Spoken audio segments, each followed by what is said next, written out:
চলে এসেছি আমরা নতুন একটা ভিডিও নিয়ে, নতুন একটা রেসিপি নিয়ে। সুজির পান্তুয়া। পান্তুয়া তো আপনারা দোকান থেকে কিনে খান, কিন্তু সুজির পান্তুয়াকে দোকান থেকে কিনে খান? এটা দোকান থেকে কিনে খেতে হবে না, ঘরেই বসে কিন্তু আপনারা সুজির পান্তুয়া খেয়ে দেখুন।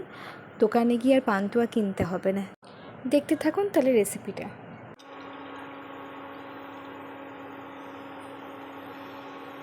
আমি এখানে 240 গ্রাম দুধ নিয়েছি। দুধ নিয়ে এবার দুধটা ফুটে গেলে ভালো করে আমি দুধটা ফুটিয়ে নেব। তারপরে এবার সুজিটা আস্তে আস্তে আমি দিয়ে নাড়তে থাকব। দুধের জন্য আমি এখানে দুধের ভিতরে 3 চামচ চিনি দিয়ে নিচ্ছি।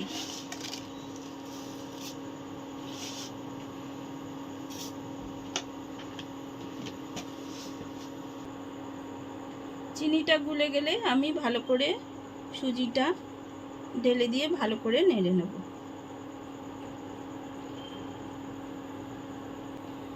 সুজিটা অল্প অল্প করে দিতে হবে পান্তুয়া বানানোর জন্য, একবারে সুজিটা দিলে হবে না। আস্তে আস্তে করে সুজিটা দিতে হবে। একসঙ্গে সুজিটা দিতে গেলে দলা পেকে যাবে, ওটা ভালো হবে না।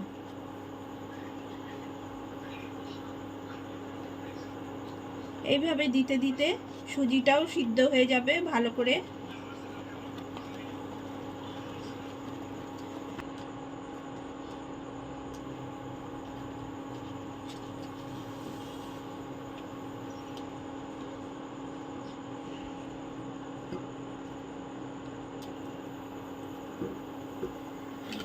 এখানে আমি 2 চামচ আমুল দুধ নিয়ে নিচ্ছি। আমুল দুধ দিয়ে আমি ভালো করে সুজিটাকে মেখে নেব।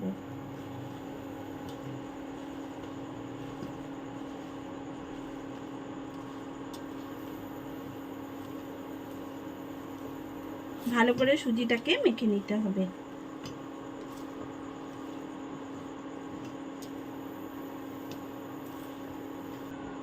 দেখুন সুজির ডোটা অনেকটা হয়ে এসছে, এবার আমি নামিয়ে নেব।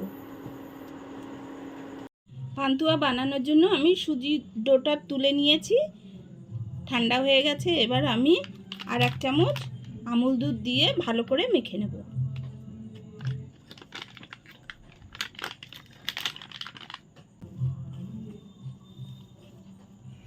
ভালো করে এইভাবে মেখে নিতে হবে।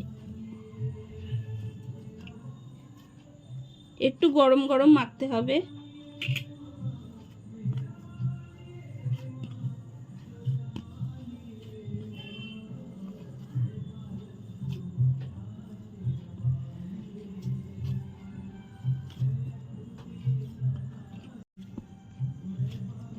সুজির ডোটা হয়ে গেছে, দেখুন এইভাবে মাখতে হয়েছে।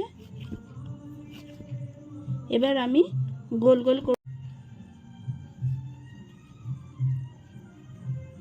ছোট ছোট করে আমি গোল করে নিচ্ছি। একদম প্লেন করে করতে হবে, কোনো ফাটা যেন না থাকে। এই যে এরকম এরকম একদম প্লেন।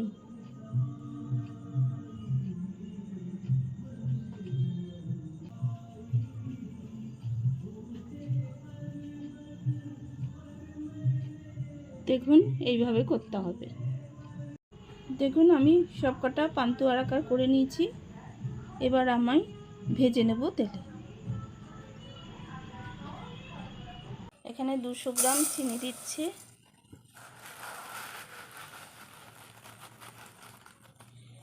আরও 200 গ্রাম দিয়ে দিলাম, হ্যাঁ মোট 400 গ্রাম। যতটুকু চিনি দিয়েছি তার ডবল জল দিতে হবে। আমি এখানে 400 গ্রাম চিনি দিয়েছি, এখানে 800 গ্রাম জল দিতে হবে। এইটা মেপেই আমি জল দিচ্ছি।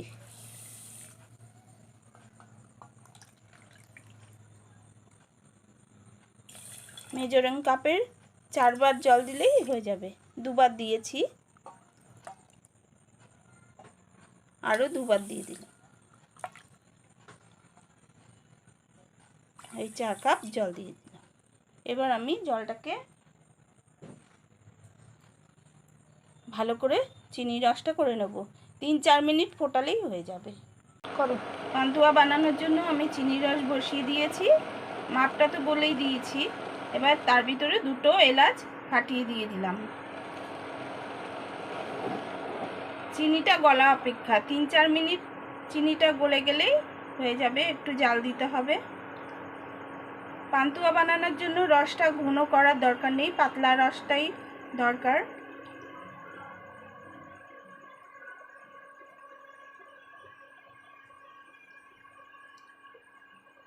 চিনি রস হয়ে গেছে। এর ভিতরে আমি একটু কেশর দিয়েছি যাতে গন্ধটা খুব সুন্দর হয়। আপনারা না চাইলে নাও ইউজ করতে পারেন, কিন্তু কেশরটা দিলে গন্ধটা খুব সুন্দর হয়। আপনারা করে দেখবেন। তেল গরম হয়ে গেছে। বেশি গরম দিলে হবে না, অল্প গরমে দিতে হবে। একবারে বেশি গরমে এগুলো ছাড়া যাবে না, আস্তে আস্তে দিতে হবে।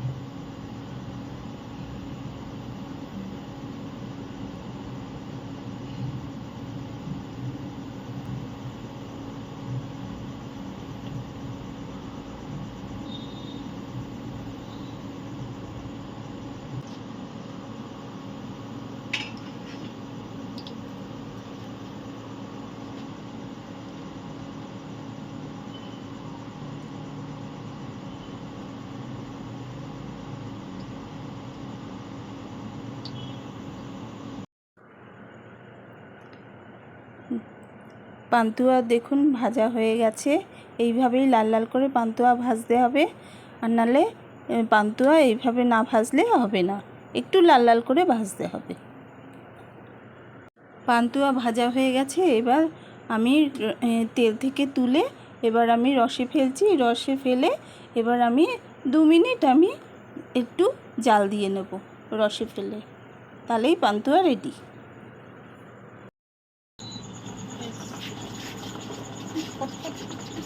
পান্তুয়াগুলো ভেজে নিয়েছি, এবার আমি চিনি রসে ছেড়ে দিচ্ছি।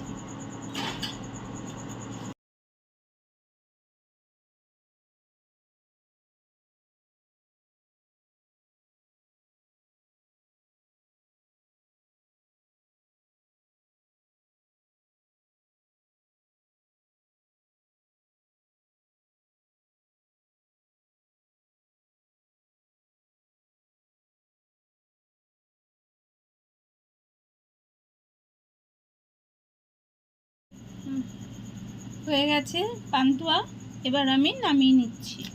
আপনারা এইভাবে করে দেখবেন, বাড়িতে কোনো আত্মীয় এসেছে বা কোনো অনুষ্ঠান আছে, আপনারা কিন্তু এটা করে দেখবেন।